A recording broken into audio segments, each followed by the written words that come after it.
Қайырлы таң.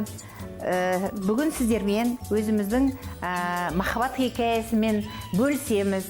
Бізбен бірге болыңыздар.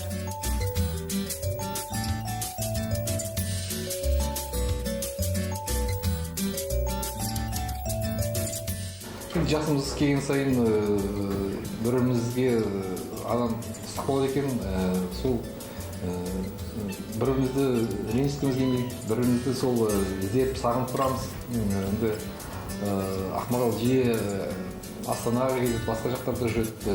Сонда бір апта көрмесем, кәдімгідей уже сағынып іздеп тұрамын. Сағынасың, іздейсің.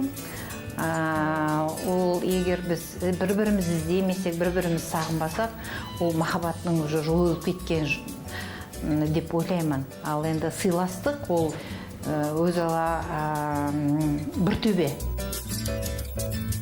Әрқашанда кешірімді болу керек. Одан кейін қызғаншақ болмау керек. От сонда бәрі оның орнына келеді. Қызғаншақ адам ол бір адамға емес, басқасына да қызғаншақ болады. Балалардың папасы болғаннан кейін папуля дейміз, бірақ жолдастарына Жәке деймін. Осындай жақсы қалға жетуіміздің бас себепкері ол біздің папамыз.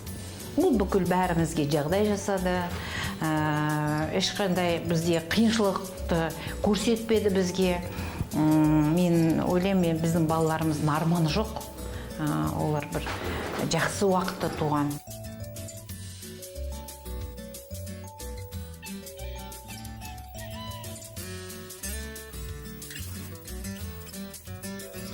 Бізбен бірге 5 күн болғандарың үшін үлкен рахмет. Сіздерге де баянды махаббат тілейміз. Қош сау болыңыздар.